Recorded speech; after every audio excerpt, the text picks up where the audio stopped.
Odamlarni уже qanaqadir xavotir bosgan. O'z xohlagan maqsadga erishish uchun yaratuvchan bo'lishingiz kerak, iloji yo'q. Qachon man aslida o'zimni anglayman? Qayerdan paydo bo'ldi? Javobi yo'q. Sal materializmdan voz kechib, ichki xotirjamligingiz ustida ham ishlash. Ayniqsa yoshlar orasida bu katta muammo aslida. Hissiyotlar haqida gaplashish. Qarama-qarshilikda undan ham qo'rqinchliroq holatlari bor. Baloga qolib ketasiz, kulmang. Hayvonlar bilan bizani o'sha asosiy instinktlarimiz bir xil. Yangi bir ideologiya yarata olmayapmiz-da. Senga ozor bermayotgan bo'lsa, ozor berma. Vaqt chegaralanmagan aslida. Vaqt bu illyuziya. Bu illyuziya aslida. Assalomu alaykum. Emotsional, ijtimoiy emotsional podkastimizga hammalarsiz xush kelibsizlar. Bugungi epizodimizda Mirjon, ta'lim bo'yicha ekspert, Doston, juda ko'p qirrali inson, ham ilm-fanda, ham ijodda, boshqa sohalarda, va Dilbar, ham adabiyotda, ham muharrirlikda, ham ta'limda ekspert, va men Farruh. Kamina kamtar. Juda uzoqlashtirmasdan mavzuni, hammalaringiz fikrlaringiz menga qiziqligini bir mavzudan boshlasam. Qayerga hozir qaramay, hammani ichida yonayotgan bir olov va xavotir kuzatamanda. Juda zamonimiz tez o'zgarib boryapti. Bir tomondan texnologiya sabab, bir tomondan iqtisodiyot, geopolitika, har xil tomondan ta'sirlar sababli o'zgarib boryapti va hamma hozir o'ylanib qolgan. Hozir qanaqa bo'lyapti, nima bo'lyapti, yaqin kelajakda nimalar bo'ladi va uzoq kelajakda bu narsa nimaga olib keladi. Sizlar hammalaringizga savol, fikrlaringiz juda ham qiziq. Nima deb o'ylaysizlar? Nimalar, qaysi qobiliyatlar, qaysi bilimlar, qaysi ko'nikmalar, qarashlar hozirgi zamonda yaqin va uzoq kelajakda ahamiyatli bo'lib qoladi. Aynan ham foydali bo'lib qoladi, ham katta ijobiy ta'sirga ega bo'ladi. Qiziq. 10-15 yil oldin so'raganingizda ham bu savolga javobimiz yo'q bo'lgan bo'lardi.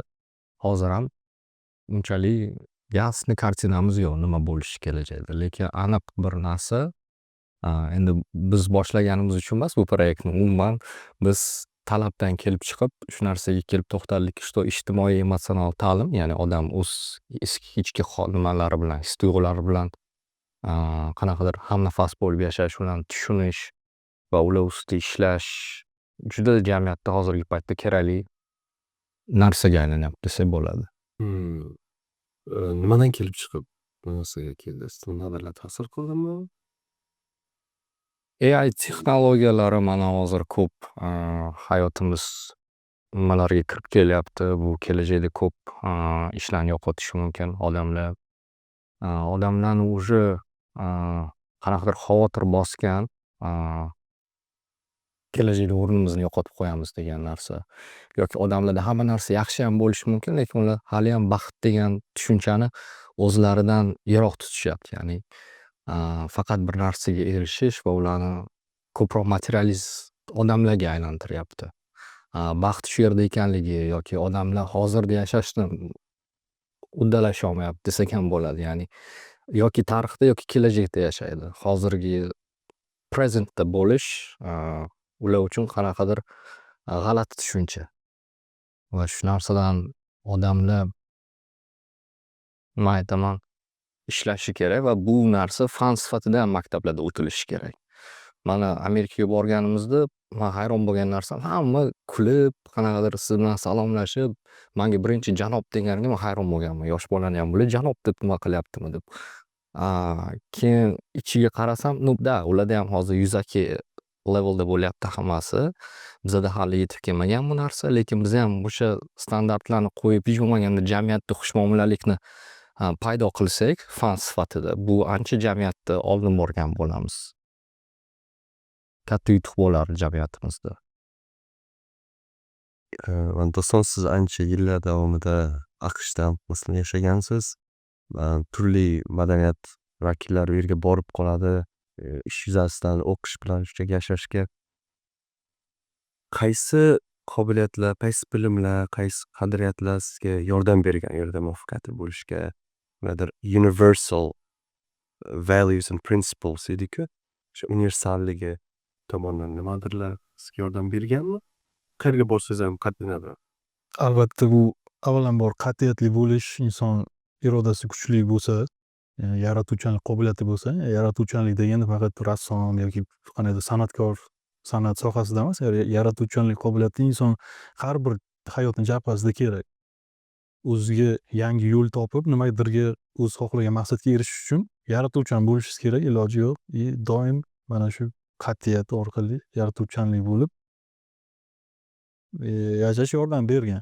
Boya siz aytgandek, mana bu AI, ya'ni sun'iy intellekt rivojlanayotgan zamonda nima aktual bo'ladi keyingi masalan 15-20 yilda, albatta buni nima deb javob bersak ham asosan noto'g'ri bo'ladi, ya'ni haqiqatdan yiroq bo'ladi, lekin men o'zim o'ylashimcha aynan mana shu insoniyatni yaratuvchanlik qobiliyati, creativity deymiz inglizchasiga, o'sha yuqori o'rin tutadi baribir. Ya'ni sun'iy intellekt insonlarni kasblarini egallab olib qo'yishgani bilan, ya'ni insonlarga qoladigan narsa yaratuvchanlik natijasida bo'ladigan kasb deymizmi, ish deymizmi, o'sha faoliyat asosan mana shu saqlanib qoladi deb o'ylayman.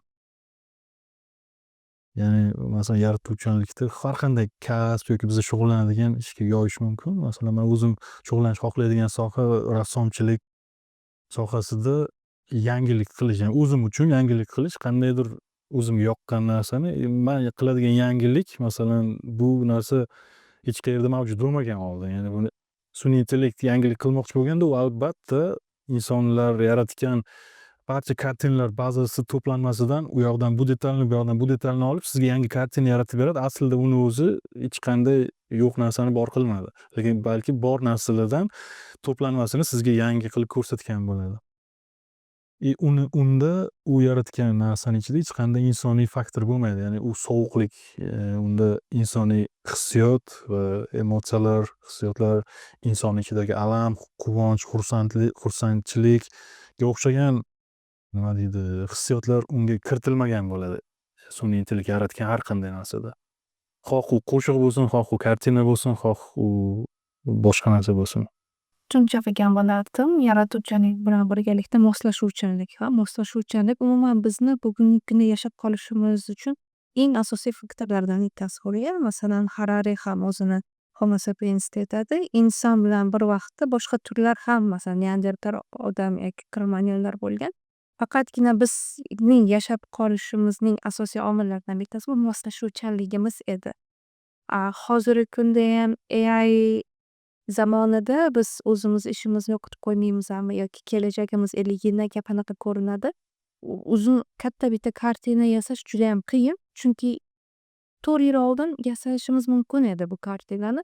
Chunki 4 yil oldin sun'iy intellekt hayotimizga bugunchalik yaqindan kirib kelmagandi yoki 10 yil oldin hali koronavirus yo'q edi. Ya'ni qandaydir yasash mumkin bo'lgan kartinalar o'zgarib ketyapti. Ya'ni tasodiflar, kutilmagan yangiliklar hayotimizga kirib kelishi, umuman butun dunyoga kirib kelish jarayoni kuchaygan. Mana shu holatda kartinani ma'lum bir ko'rinishlarni chiza olishimiz mumkin, mufassal, tugal bo'lmasa ham.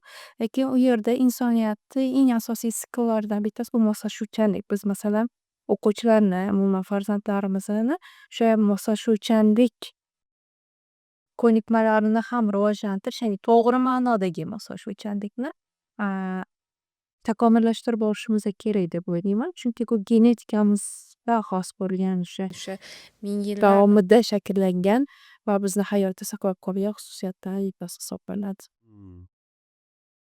Yana bir o'ylantirgan narsa, ayniqsa oxirgi paytda ijtimoiy tarmoqlarni kuchayishi, hozir mana sun'iy idrok uni kuchayishi orqali yanada bog'liq, yanada ahamiyatli bo'lib borayotgan narsa, know who you are better than someone else or something else. O'zing kimligingni, shaxsiyatingni yaxshiroq bil boshqa narsa yo boshqa kishidan ko'ra chunki hozir ijtimoiy tarmoqlarga kirsak ham ular shunchalik biz haqimizda ko'proq ma'lumotga egaki biz o'zimiz hayratda qolamiz. Hozir sun'iy idrok bilan shunchalik ko'p muloqotlar boshlanganki boshida ma'lumot so'rashni boshlaganimizda hozir maslahat so'rashni boshlaganmizda.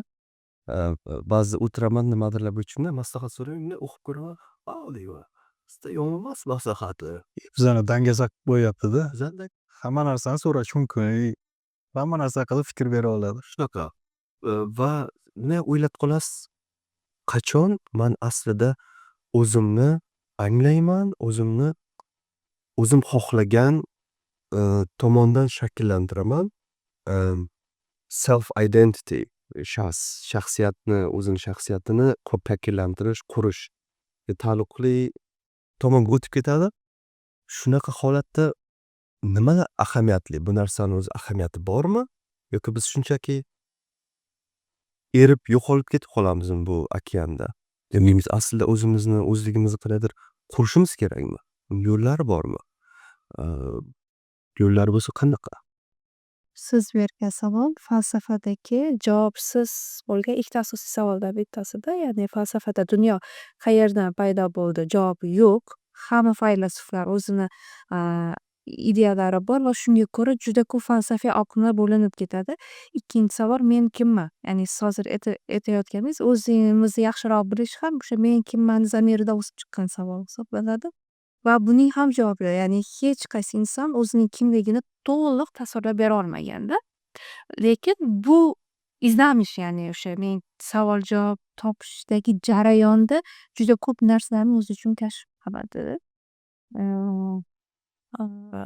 Hozirgi holatda ham masalan nima uchun oxirgi vaqtlarda demak O'zbekistonda ham meditatsiyaga qiziquvchi insonlar ko'payib ketdi. Masalan, yoga sentrlari juda ko'payib ketdi oxirgi yillarda. Ya'ni hozirgi kunda bizning jamiyatimizda ham inson deylik tabiatga yaqinlashish, o'zini ichki hissiyotlarini anglash, ya'ni o'sha chuqur anglashga bo'lgan ehtiyoji oshib bormoqda-da. Ya'ni bu yerda kontrast munosabatlar ketayotganga o'xshaydi. Ya'ni bir vaqtda o'zi juda ham individ sifatida jamiyatdan yoki tabiatdan uzoqlashib ketyapmiz. Kosmopoz nuqtai nazardan. Bir vaqtda o'zida bunga qarama-qarshi yana tabiatga qaytmoqchimiz o'sha asos tomiriga. Shuda baribir sizni baxtni sezishingizga olib keladigan faktorlardan biri. Ya'ni o'sha tabiatga yaqinlashish. Sal materializmdan voz kechib, ichki xotirjamligingizni ustida ham ishlash. Har safar, har kuni masalan pulni ketidan quvib, yugurib yurgandan ko'ra Sizga nima yordam bergan do'stim? O'zingizga bir yaqinroq bo'lib, mana shu manman yoki mana shu tomondan shakllanmoqchiman degan fikr nimalar yordam bergan? Qaysi tajribalar yoki qiziqishlar yoki insonlar ba'zida, kitoblar? O'zi muhimmi bu narsa? Self identity'ni shakllantirish.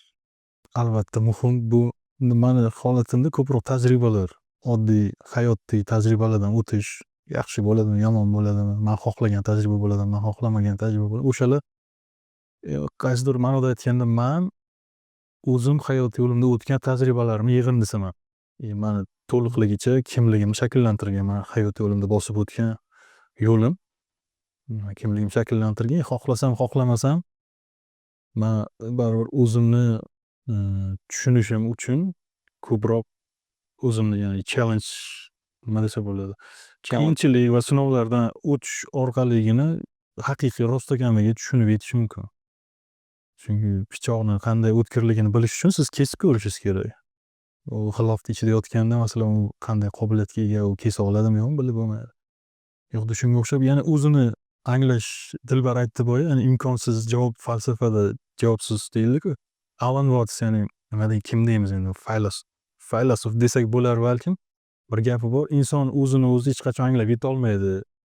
Qaysi sababga ko'ra? Shu sababga ko'raki, pichoq o'zini o'zi hech qachon kesa olmaydi. Ya'ni suv o'zini o'zi hech qachon ho'l qila olmaydi. Mana shu sababga ko'ra inson o'zini o'zi anglab yetolmaydi. Bu sen shunchaki borsan, sen shunchaki buni his qilyapsan. Hech qachon sen oxiriga yetib borib, man o'zimni anglab yetdim degan nuqtaga yetib bora olmaysan deydi.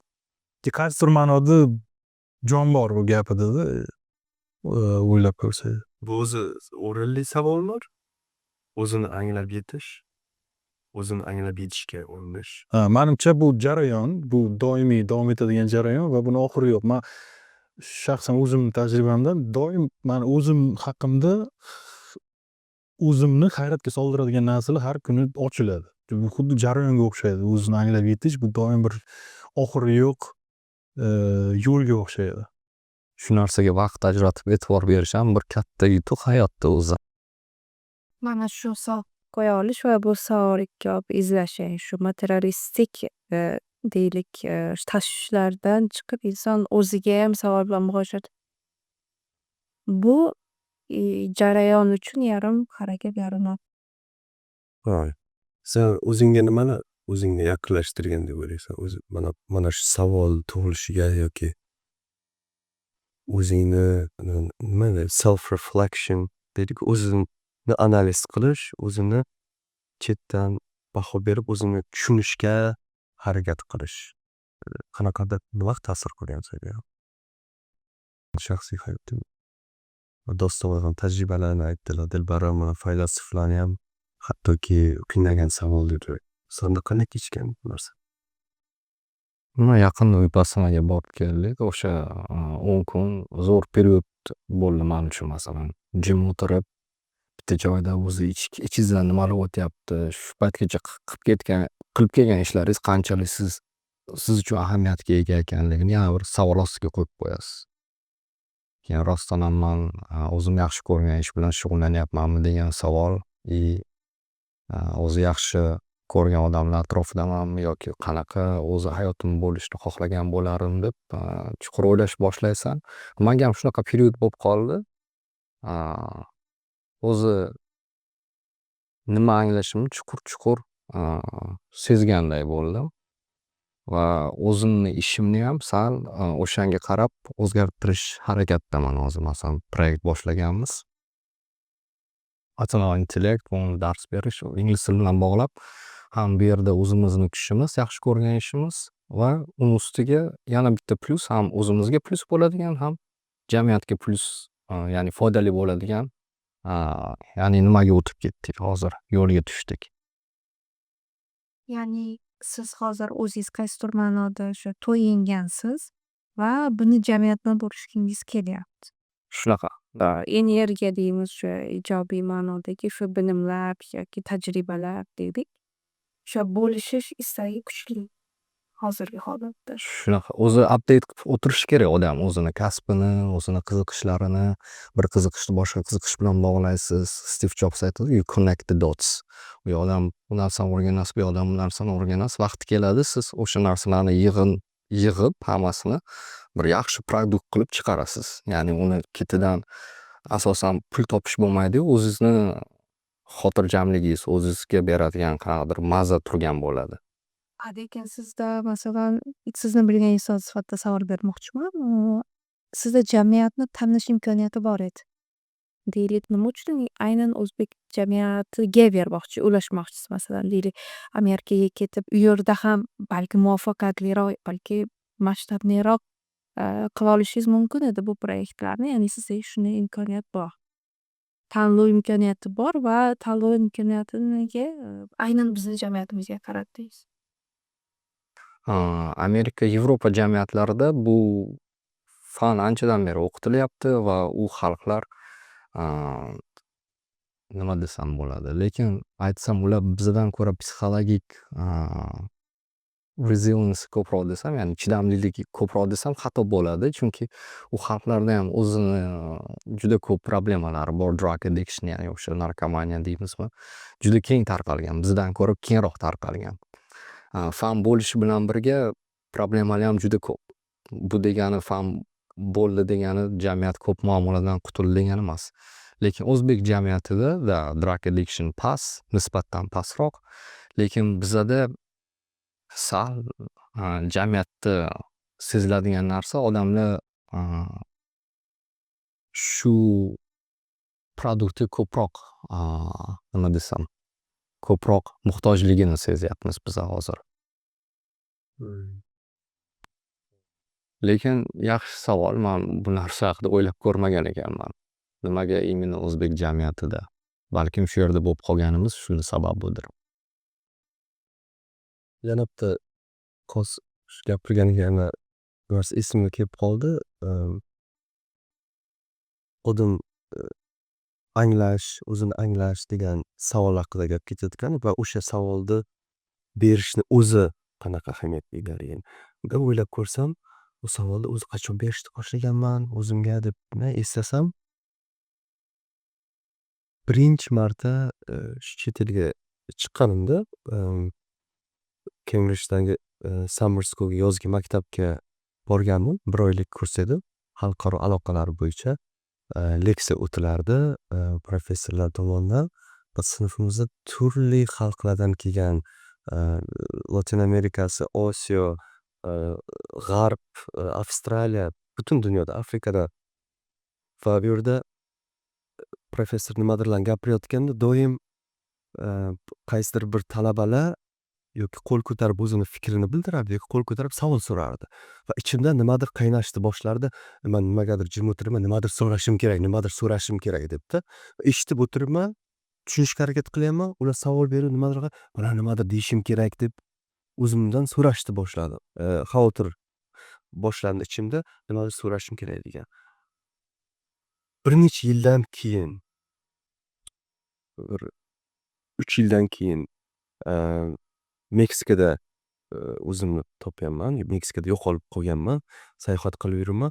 O'zidan o'zi mana Dostoyevskiy menga leksiyalar, maslahat berardi. Richard Dawkins, Krauss, Lawrence Krauss, Neil deGrasse Tyson shularni ko'rardimda, o'zidan o'zi savollar paydo bo'lishni boshlardi. Man o'ylardim, nimagadir savol o'zidan o'zi paydo bo'lishni boshlayapti, so'ragim kelyapti. Nima uchun? Hozir mana connecting dots dedim-ku, har xil nuqtalarni hozir o'ylasam, demak, oldin savol berishni o'zi qanaqadir bir mas'uliyat yoki bosim bo'lgan yoki qilinishi kerak bo'lgan narsa bo'lgan. Endi savol berish bu tabiiy ehtiyoj, tabiiy paydo bo'ladigan bir ehtiyojday. Kimday o'ylab qoldim, nima uchun bunday? Bu bizni, ya'ni o'sha savollar berish degan o'zi bizning ta'lim tizimimizda o'qitilmaydimi? Oilamizda shunaqami? Jamiyatimizda bunaqami? Haligacha men tushuna olmayapman-da. Sizlar ham shunday bo'lganmi? Nima deb o'ylaysizlar? Oilada asosan bizada fact based conversation, ya'ni faktlarga asoslangan. Qayerda eding, nima qilding, qancha sarflading, yaxshimi, yiqilmadingmi? Emotional talk degan narsa yo'q, critical thinking ishlatmoqchi bo'lsangiz, sen aqlli bo'lib qolding. Qachondan beri sen unaqa savollarni beradigan bu? Joyingni bilib yur. Biz kattalarni aytganini qilaverdim. Jamiyatimizda shunaqa narsa bor. O'ylash, question qilish, ya'ni savol berish kerak emas ko'p narsani. Qilish kerak bo'ldi. Kattalar aytdimi bo'ldi. U narsa. Tizimimizda ham shu muammo bor. Ya'ni men muammo deb hisoblayman. Ya'ni bizada wiki o'quvchilarni yetishtirib chiqaramiz. Informatsiya olish, ya'ni bazasi katta bo'lishi. Lekin u informatsiyani qayta ishlash bosqichi yo'q. Savol qachon paydo bo'ladi? Yodlaganda emas, uni qayta ishlaganda. Sen yetaversan qabul qildingiz, uni hazm qilish jarayonida o'ylashni boshlaysiz. Chunki mana shu yerda boshlanadi. Bu ta'lim tizimi bilan bog'liq. Oilaviy masalan deylik. Bizga soat nechida kelganligimiz, qachon kelganligimiz muhimroq bo'ldi ota-onamiz uchun. Masalan deylik, nega shu vaqt tanlanganligi emas yoki kech qolganligimiz uchun gap eshitganmiz, lekin nega kech qolganligimizni ochiqlash uchun doim ham imkoniyat, fursat bo'lmagan bo'lishi mumkin-da. Ya'ni o'sha nega, nima uchun kabi savol-javoblar hayotimizda boshqa jamiyatlardan ko'ra, ya'ni rivojlangan jamiyatlardan ko'ra kamroq bo'lgan. Siz qanday bo'lgansiz? Man o'zingiz kuzatgansizmi shunaqa fenomenni o'zimizda? Savol beriladi yoki mana qaysidir faktni tekshirish uchun qachon tug'ilgan, nechida kelding, narx qancha, qayerda, yoki haqiqatdan ham nimadirga oydinlik kiritish uchun ham so'raladimi? Ayniqsa ta'limda. Ayniqsa maktabda va tarixni o'rganayotgan bo'lsangiz yoki adabiyotni o'rganayotgan bo'lsangiz yoki fizika, kimyo turli sohalar bo'lishi mumkin. Savol shu fakt tekshirish uchunmi yoki qiziqqonlikdan ham paydo bo'ladimi? Va bizda Qiziqqonlikni ham tekshiradi demoqchimisan? qiziqqonlikdan ham tabiiy bizda bo'ladimi? Bo'lishi kerakmi? Agar kamdan kam bo'lsa, uni qanday o'stirishimiz mumkin? Agar bo'lmayotgan bo'lsa, nega? Juda murakkab savol berdingiz. Savolni oddiylar Dilbar aytgandek ta'lim tizimimizga moslab aytmoqchiman. Ya'ni o'zim o'qigan davrda maktabda qanday bo'lgan shu haqida o'zi o'ylab qoldim. Dilbar aytib berayotgan vaqtda. Bizning ta'lim tizimimizda hech qanday sizni erkin fikrlashga, hech qanaqa inisiativa qilishingizga nima desa bo'ladi, undashmagan ham, unga zarurat ham bo'lmagan. Siz hech qaysi dars o'tilayotgan darslarning hech qaysi qismida, hech qaysi jarayonida sizni shaxsiy fikringiz rol o'ynamagan. Hozir bilmayman qanday, lekin shunday savol berish, shuning uchun ham darsda savol bersangiz ham u aniq bir narsalarni so'rashingiz mumkin bo'lgan. Mana formula mana 2 ga 2 nechi bo'ladi deb so'rashingiz mumkin masalan, lekin boshqa qandaydir murakkab, abstrakt savollar bizning miyamizga hatto kelmagan u narsalarni so'rash, chunki unga undov bo'lmagan u narsaga. Ta'lim tizimi ochig'ini aytish kerak, bizani oddiy mana tayyor produkt sifatida aynan qaysidir buyruqni bajarishga yoki nimanidir ish joyida ishlashga mo'ljallatib tayyorlaydi ta'lim tizimini dunyoda. Shunaqa, sizni hech qanday bir individual mustaqil fikrga ega bo'lgan individual qilib tayyorlash ularning nimasi emas, maqsad emas. Mana.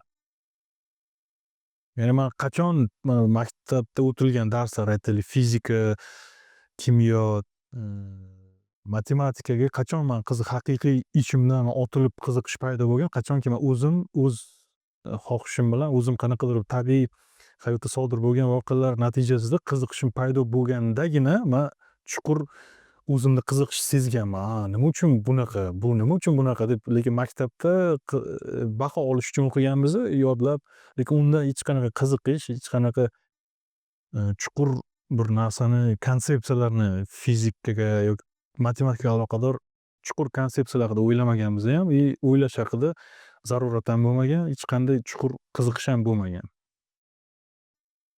Chunki maktabda sizni matematika o'tilishining maqsadi sizni o'sha narsaga, masalan, buxgalter bo'lishingiz kerak yoki boshqa bir sohada davlat idorasida ishlaganda shunaqa qo'shib ayirishni bilishingiz kerak, ish uchun tayyorlangan. Unaqa mustaqil qanaqadir qarorlar qabul qilish, yaratuvchanlik bilan yondashish degan narsalar Unaqa hech kimga sir emas, shunaqa emasligida, hech kimga sir emas butun O'zbekistonda. Shu qiziquvchanlik, yaratuvchanlik qayerdan paydo bo'ladi deb o'ylaysiz? Yaxshi savol. Menimcha, inson hayoti davomida qandaydir, agar siz biror bir kasb egasi bo'lsangiz, siz har kuni o'sha kasb bilan bandsiz, ishga borasiz, kelasiz, ofisda ishlaysizmi, boshqa joyda ishlaysizmi, sizni bo'sh vaqtingiz yo'q. Qandaydir bir o'zining hobbilari, sizni qiziqtirgan savollar haqida o'tirib o'ylab fikrlashga unday sharoitda sal qiyin. Menimcha, siz hayotda qanaqadir o'zni qiziqishlaringizni ortidan quvishga imkoniyat kam bo'ladi. Sizni atrofingizdagi nima deymiz, o'rtoqlaringiz, do'stlaringiz kim bilan aloqa qilyapsiz, kim bilan muloqotdasiz har kuni, ularda ham agar xuddi shu tarzda hayot kechirayotgan bo'lsa, shanslaringiz juda ham kam. Siz hayotda qandaydir o'z chuqurroq narsalarni o'rganib, qandaydir sizga soqqa pul keltirmaydigan bo'lsa ham o'sha narsani o'zingiz uchun, faqatgina o'zizni qiziqishingiz uchun, o'zizni bilimga bo'lgan chanqog'ingizni qoldirish uchungina ortidan quvishga yetaklash qiyin masala. qiyin masala. O'ziz manfaatlar. Lekin inson qiziquvchanlik yana genetikaga borib taqayman. Ya'ni biz qiziquvchanmiz, biz urinuvchanmiz, hamma narsani ko'p shunaqa kashf qildik. Umuman har bir kashfiyotlarimiz shu urinib ko'rish, millionlarcha besamar urinishlardan keyin bitta o'sha lampochka yonganda Va inson hayotida ham masalan maktab vaqtini man judayam muhim deb hisoblayman. Sababi biz o'sha 16-17 yoshgacha judayam ko'p narsalar urinib ko'rish, qiziqib ko'rish, o'zimiz kasb qilish imkoniyati berilganda mana shu vaqtda deylik. Faqatgina jamiyati bosimi yoki to'g'ri qo'yilmagan, hanuzgacha to'g'ri yo'lga qo'yilmagan ta'lim oqibatida yoki o'sha yetarli darajada pedagoglar malakasi yetarli darajada bo'lmaganligi uchun yoki kreativlik kam bo'lganligi uchun juda ko'pimiz mana shu anaqamizni yoshimizni shunchaki o'tkazib yuborganmiz.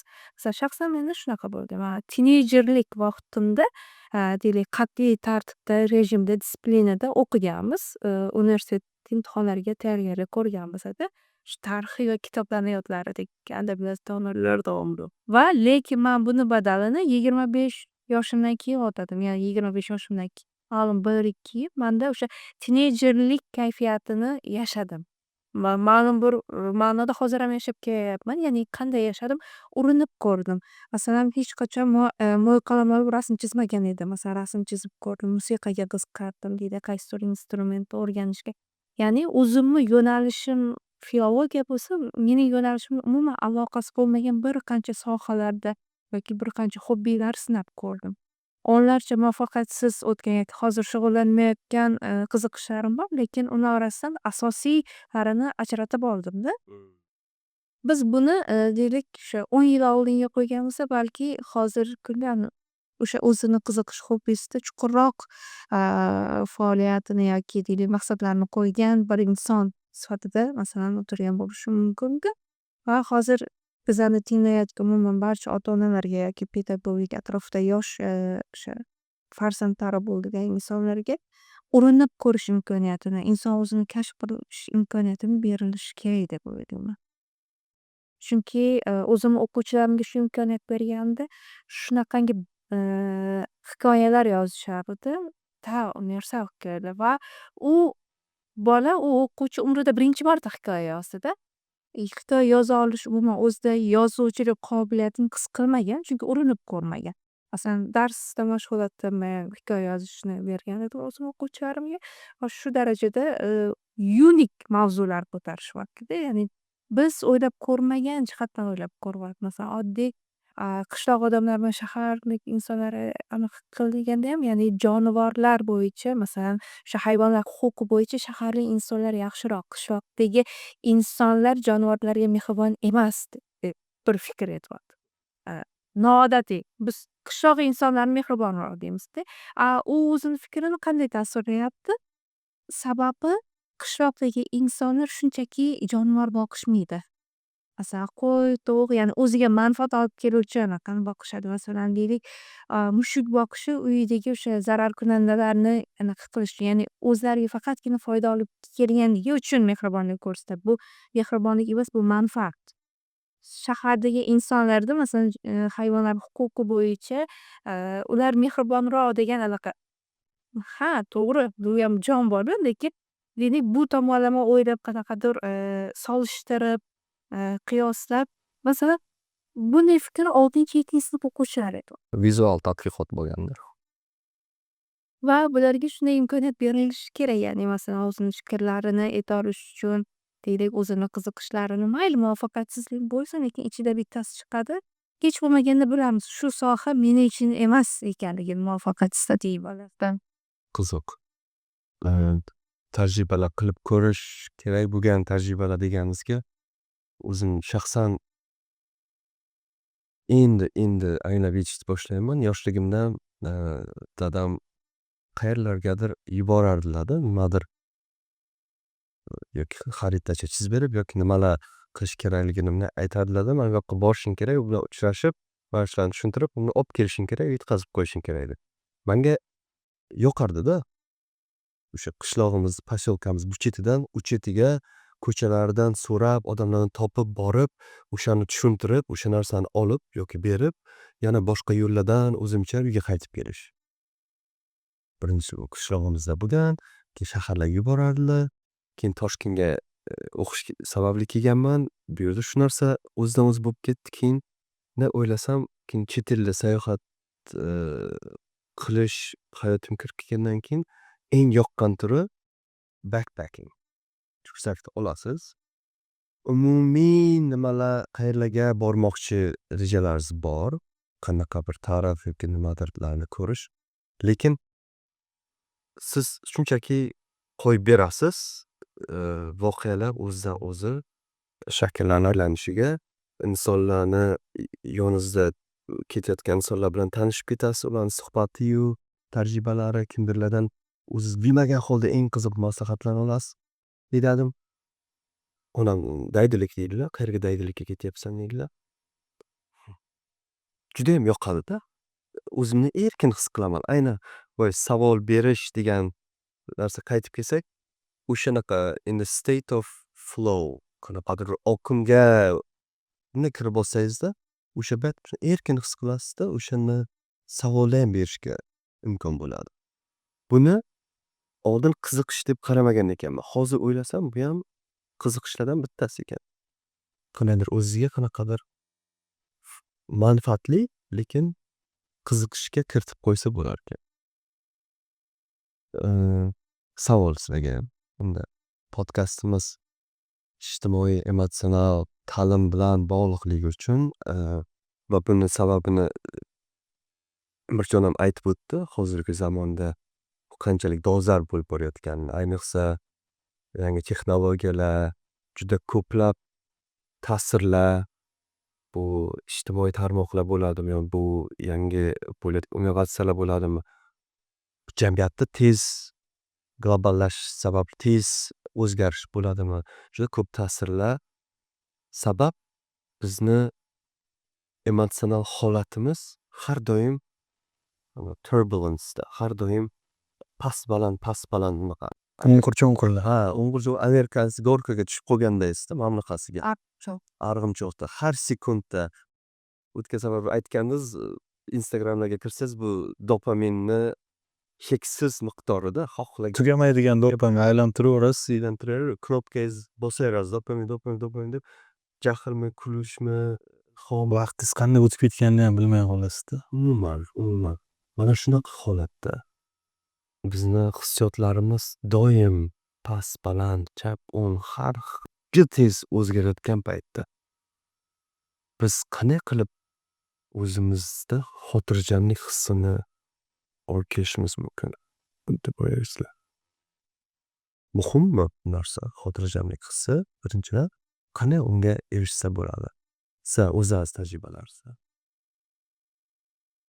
Masalan, mani tajribamdan bu juda qiyin bugungi kunda u narsaga erishish, tan olish kerak. Chunki hamma ham ijtimoiy tarmoqlarda kuzatadi, dunyoda nima bo'layotganini, o'zini dopamin bilan qaysidir ma'noda cho'miltiradi. Dopaminga cho'milgandan xuddi cheksiz dopamin sizni hayotingizni, hammamiz shu narsani qurbonimiz.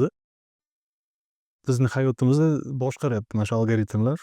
Mana shu Instagram, Facebook, boshqa TikTok bo'ladimi, boshqasi bilan o'shani algoritmi allaqachon bizning hayotimizni asosiy qismi bo'lmasa ham katta qismini, bizning dunyoqarashimizni, bizning qiziqishlarimizni ko'p qismini allaqachon boshqaryapti. Bu shu uchun ham hozirgi kunda xotirjamlik, siz aytgan xotirjamlik juda kam. Ayniqsa yoshlar orasida bu katta muammo aslida, o'smirlar orasida. Chunki ular bir-birini xohlaydimi, yo'qmi solishtiradi. Ular ko'radi internetda hamma baxtli, bu esa baxtsiz. O'zini shunaqa holatga tushiradi-da, psixologik muammolar menimcha kelajakda juda ham ko'p bo'ladi bu orasida. Eng yaxshi yo'li o'sha oddiygina o'sha ishlatmaslik bo'ladi, lekin ishlatmasangiz ham siz uzilib qolgandek holatga tushasiz zamondan, o'zni do'stlaringizdan, lekin ishlatsangiz ham siz nosog'lom bir holatga, psixologik holatga sizni yetaklab boradi ilojsiz o'sha bormasdan. Informatsion dieta bilan tanishtirsa-chi bolalarni yoshligidan masalan saralab, qanaqa emotsiyalar olib keladi, qanaqadir yangiliklar yoki qanaqa kontentlar вообще biased o'zbek tilida nima bo'ladi? O'sha Stereotiplarga asoslangan, qanaqadir bir targeti bor, uni qanaqadir bir narsa ilinjida, maqsadida agar saralashni o'rgansa, bola yoshligidan shu digital dunyosida o'sib, ancha yengil bo'ladi adashib. Ya'ni yaxshi va yomonni kontentni filtr qilish, ya'ni ajratib filtr. Asosan o'ziga foydali bo'lgan ma'lumotlarga kuzatish, ega bo'lish. O'sha short term gratification deydi-ku, masalan, dopamin bilan o'zini boqadi. Ya'ni yaqinda bitta research o'qigandim. Long term gratification bilan yashaydigan odamlar ancha baxtli short term gratification bilan yashaydiganlarga qaraganda. Ya'ni siz instant, siz hozir maza olmaysizda, siz maqsad qo'yasiz. 1 yildan keyin, masalan, 2 yildan keyin meva berishi mumkin ekkan niholingiz.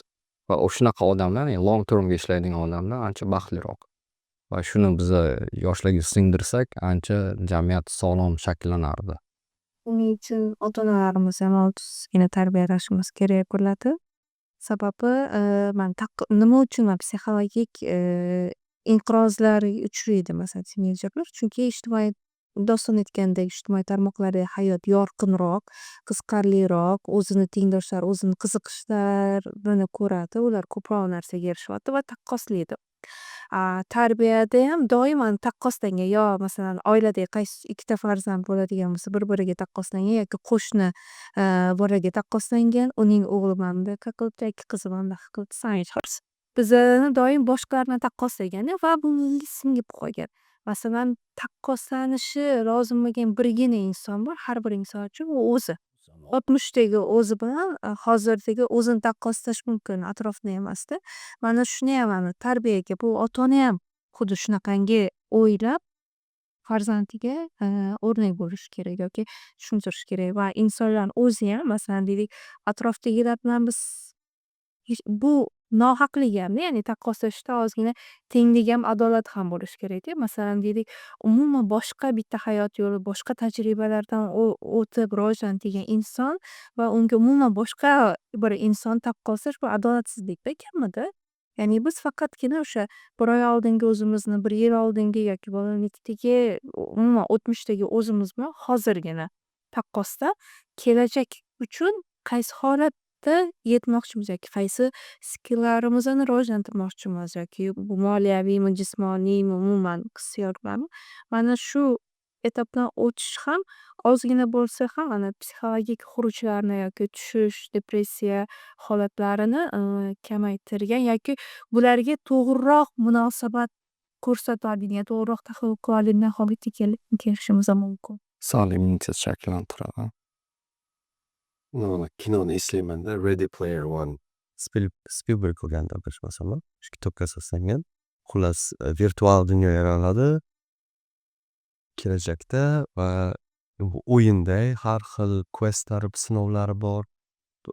O'sha gadjet kiyib olasizda, u yerda xohlagan ishingizni qilib yurishingiz mumkin, do'stlaringiz hamma u yerda ulangan. Haqiqiy hayotda esa odamlar judayam oddiy joylarda, kabinka, chaylachalada yashab yuribdi. Ularni butun hayoti virtual dunyoda bo'lyapti-da. Xullas, juda ko'p narsalar bo'ladi va oxirida shuni anglab yetishadiki, kelinglar haqiqiy hayotni ham yashaylik deb yangi o'sha direktorlar o'sha kompaniyani ma'lum bir haftani, ma'lum bir kunida o'chirib qo'yishadi butunlay virtual dunyoni.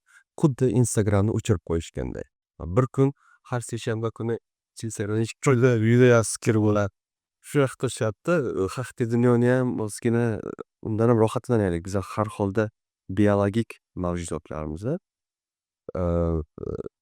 Shunaqa qilib qo'yishadi. Kimday o'ylab qolamanda ba'zida informatsion dieta deganingni shunaqa odat qilsakmikin. O'sha bir kun mana shu kunlarimi foydalanmayman hech qaysidan. Hamma biladi bu narsani deb.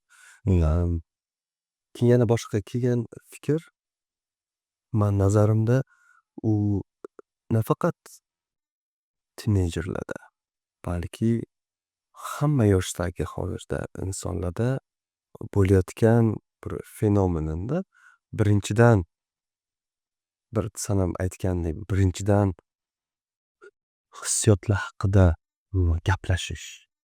Oiladami, maktabdami, do'stlar bilan balkim bo'lishi mumkin. U ham har xil davrlarda har xil faktlar bo'yicha juda ko'p suhbatlar bo'ladi. kim nima qildi, qayerga bordi, lekin sen qanday his qilyapsan? Hammasi joyidami? degan yoki nima uchun unaqa depressiyaga berilib qolgansan yoki nimaga o'zingga jahlingdan chiqyapti? Umuman bu narsa haqida gaplashish birinchidan. Ikkinchidan bu narsani birinchidan bu narsani borligini tan olish, ikkinchidan bu narsa haqida gaplashish va keyin bu narsaga yechimlar qidirish. Mana shu 3 ta etapni o'ziyam haliyam bizda kamroq uchraydimi deb o'ylayman-da. Man o'zim tajribamdan kelib chiqib aytsam, juda kam uchraydi. Aksariyat joyga borganimda bu narsa haqida gapirishga ikkilanaman. Xuddiki sanda bor, boshqa odamlarda yo'q u nimalar, his-tuyg'ular. Shunaqa yoki odamlar bilan gaplashish mumkin emas deyman. His-tuyg'ular yoki o'zingni ojiz qilasanmi? O'zi man shu ishonchsizlik ham shu yoshlikdan keladi deyman-da bizada. Masalan, bir bola yig'lasa, "Ey, shu ham yig'laydigan narsami?" deydi ota-onasi. Yoki tushkunlikka tushsa, bolani his-tuyg'ularini tan olmaydi va bola o'zini his-tuyg'ulariga ikkilanishni boshlaydi. Balkim bu his-tuyg'ular manda bordir. Bu his-tuyg'ular balkim noto'g'ri, noo'rinli. Bitta man sezyapman, bitta man sezyapman deydi. Real hayotda boshqacha, ya'ni kattalar buni confirm, ya'ni tasdiqlamayapti. Demak, mani his-tuyg'ularim asoslanmagan deb o'ziga o'zi ishonchini pasaytiradi. Mana esimga tushyapti. Endi yo'lda ko'p yuramiz-ku hozir. Eng dolzarb masalalardan bittasi bu yo'ldagi tirbandlik-ku, probkalar. Va har doim inson jahl bilan kimdir yo'lni kesib o'tdi, kimdir kimdirga signal chaldi. Jahl ustida o'tiradi odamlar va uni jahlini qanday chiqarishga imkoniyat qidirib o'tirayotganda. Yaqinda do'stimiz Abror gapirib berayotgani nimaga Anvar aka rassom akamiz so'rayotganda, u Xitoyda 5 yil yashagan, O'zbekiston bilan Xitoyda farqi nimada deb o'ylaysiz? Deganda birinchi aytgan narsasi O'zbekistonda hamma agressiv yurganday bo'ladi deydi. Tarang yurganday. Men turtilib ketsa ham bo'ldi, urush boshlanib ketadi. Xitoyda masalan unday, Xitoyda urilib ketsa, ikkalasi ham uzr deb boshlab qoladi. Kimdirlar buni tushuntirgan, u O'zbekiston testosteron juda ham baland yoki jangovar xalq deyishadi. Men nazarimda shunchaki emotsional tomondan biz qanaydir e'tibor bermaymizmi bu narsaga? Nima deb o'ylaysizlar sizlar? Nimaga bunaqa tendensiya bor? Manimcha stereotiplar o'sha biz jangovar xalqmiz degan holatda sinni deb o'ylaymiz. Yo'q, misol shu aytdingiz-ku, ya'ni biz jamiyatimiz shunaqa. Yo'q, bizning jamiyatimiz unday emas. Bizda haqiqatan emotsional intellektual muammolar bor.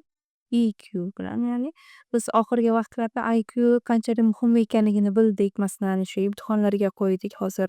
Balki tashkilotlarga ishga kirish uchun IQ testlari bor, o'zi mutaxassislik, o'sha ta'siy sinovlaridan tashqarida.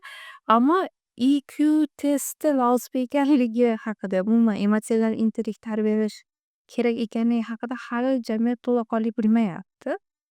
Buni norma deb qabul qilyapti. Yoki masalan bizda oddiy kulish ham yoki yuzdagi samimiy mimikalarni ham umuman boshqacha tatbiq qilib, boshqacha interpretatsiya qilib mumkin.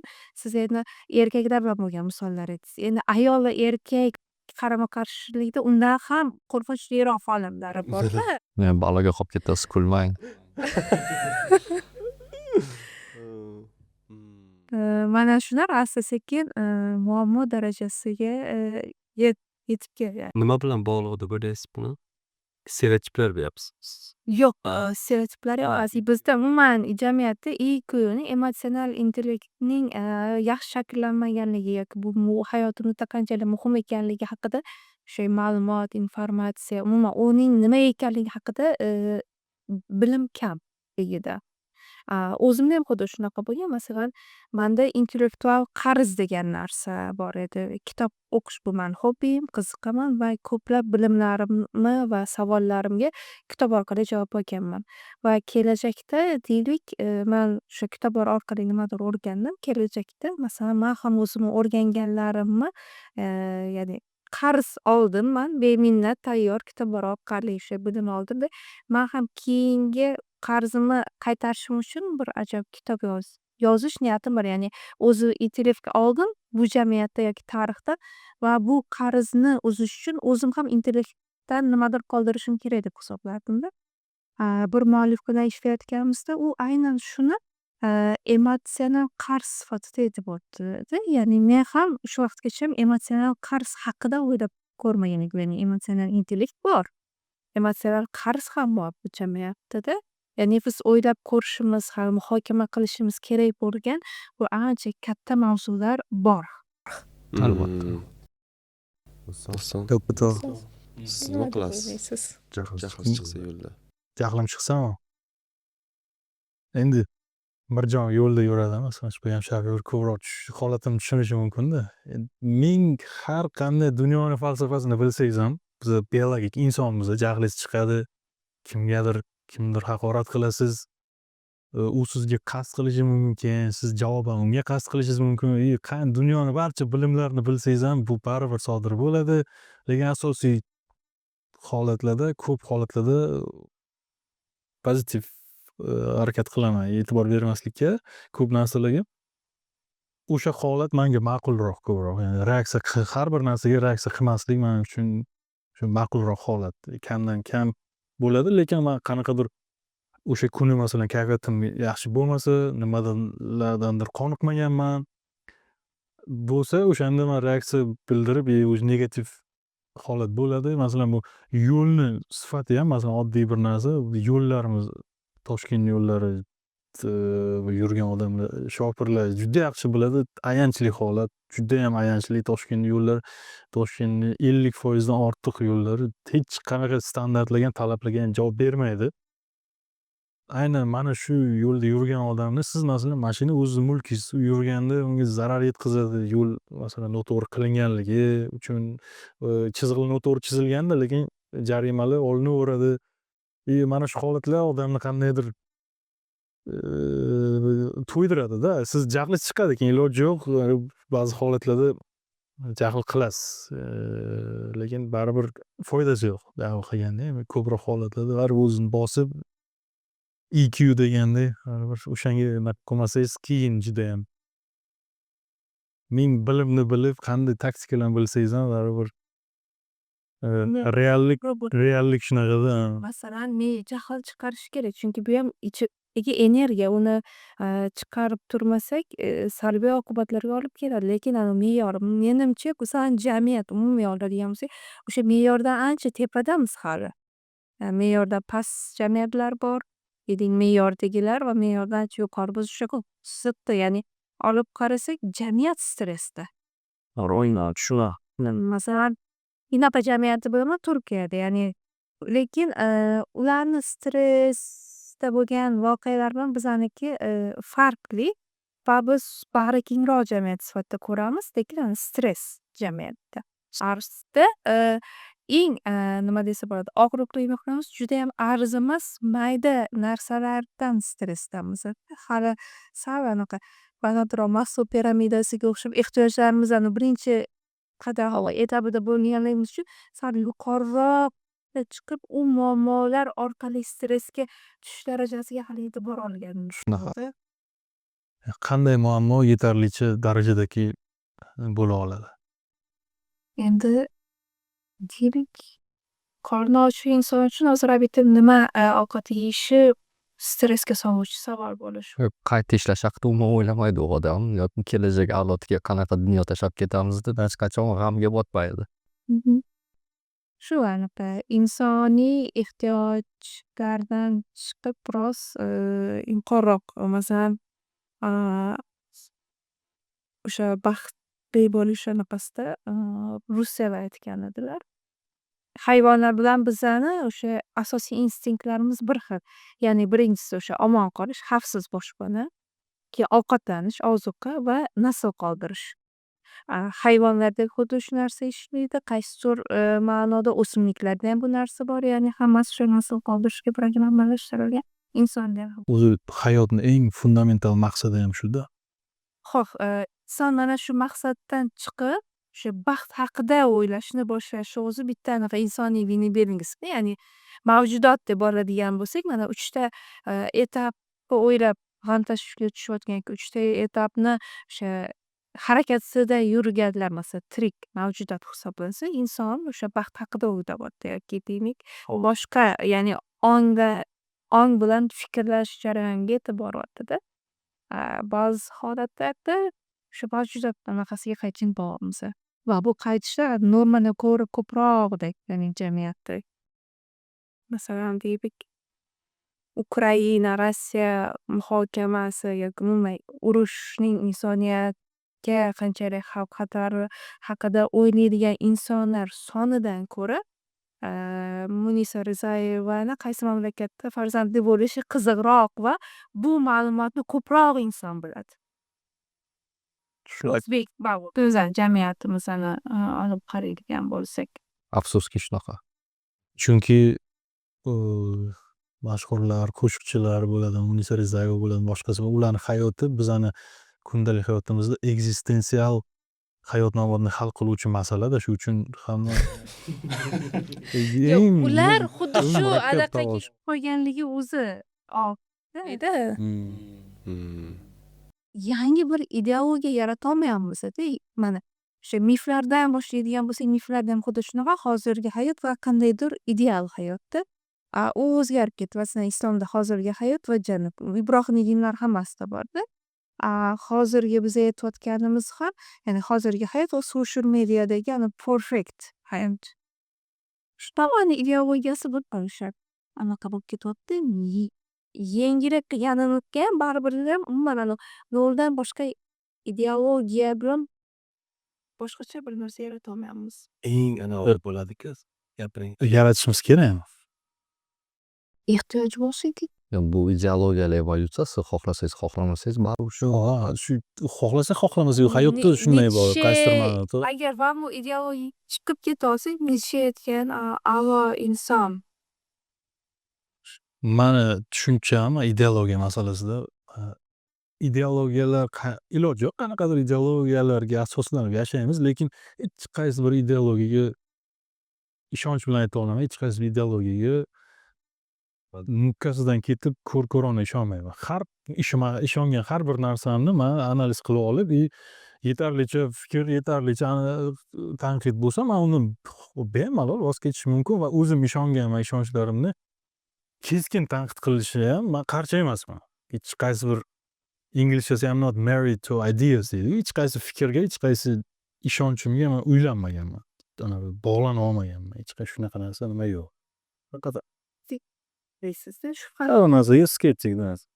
Hayotda qanaqadir bir nuqtalar bo'ladiki, qaror qabul qilishimiz kerak. Va qaror qabul qilayotganimizda biza qanaqadir bir yoki ideologiyaga yoki qadriyatga yoki prinsipga asoslanishimizga to'g'ri keladi-da. O'sha momentda nima to'g'ri, nima noto'g'ri o'shani hal qilish eng muhimi. Tamom. O'sha momentda, o'sha holatda o'zimni vijdonimdan, o'zimni tajribamdan kelib chiqib, man qilayotgan ish hech kimga zarar yetkazmayaptimi? O'zim uchun foydalimi? Hech kimga zarar tegmayaptimi? O'sha unaqa bo'lmaydi, noto'g'ri bo'lmaydi jamiyat uchun ham, boshqa uchun ham. Ya'ni o'sha prinsipdan kelib chiqib qilganda deyman. O'ziz uchun to'g'ri bo'lsa, sizni manfaatingizda bo'lsa, bu to'g'ri deganimi shunda? Yo'q. Qanday? O'zim uchun to'g'ri. Ya'ni avvalambor o'zim vijdonimdan kelib chiqib, mani masalan ba'zi narsalarga man vijdonim yo'l qo'ymaydi. Masalan, man yo'lga kamera o'rnatib jarima qilmagan bo'lardim ish, masalan, oddiy bir narsa. Agar yo'l qurilish boshqarmasida ishlaganimda, man o'sha yerda amaldor bo'lib yoki nimalarga man javobgar bo'lganimda, o'sha davlatni sarflayotgan pullarini har bir tiyinigacha o'sha to'g'ri sarflanishiga men ishonch hosil qilgan bo'lardim. Qanday effektiv sarflanyaptimi, uni masalan tekshirib olinyaptimi, o'sha yo'l qilindi, u javob beradimi u standartlarga masalanda. O'sha javob berishga harakat qilgan bo'lardim. Mani o'sha javob bermasa, mani vijdonimga qarshi bo'ladi. U prinsipialni mani xohlagan narsaga qarshi chiqqan bo'ladi. Endi sal bu uzoqlashgan misol bo'ldi, lekin yaxshi misol masalan man kamera tadbirkorlik qilib, man kamera o'rnatib shtrafdan pulini olmagan bo'lardim. Bitta hayotiy misol bu ham. Kamerani maqsadi aslida pul olib kelish bo'lyapti. Yo'l harakatini tomonga o'zgartiryapti. Bu yo'q. Yo'q. Misol bir og'riqli masalada man Manfaatlar butunlay to'qnashyapti. Uyg'unlashmagan. bu vijdonga to'g'ri kelmaydi. Masalan, man kelyapman-da, svetofor bor. Bu qarama-qarshi yo'nalish turibdi, o'rtada chiziq chizilgan, splashnoy chiziq deyiladi xalq tilida. Kelyapsiz, svetofor yaqinlashishdan oldin yo'l holati o'ta yomon.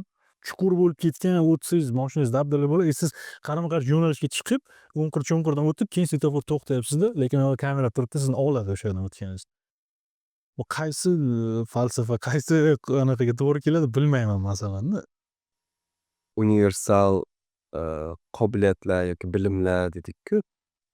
Chet elda yashaganimizda nimalar yordam bergan, masalan, qiziquvchanlik va yaratuvchanlikda aytdingiz, moslashuvchanlikda aytdingiz. Emotional resilience'dan gapirdingiz.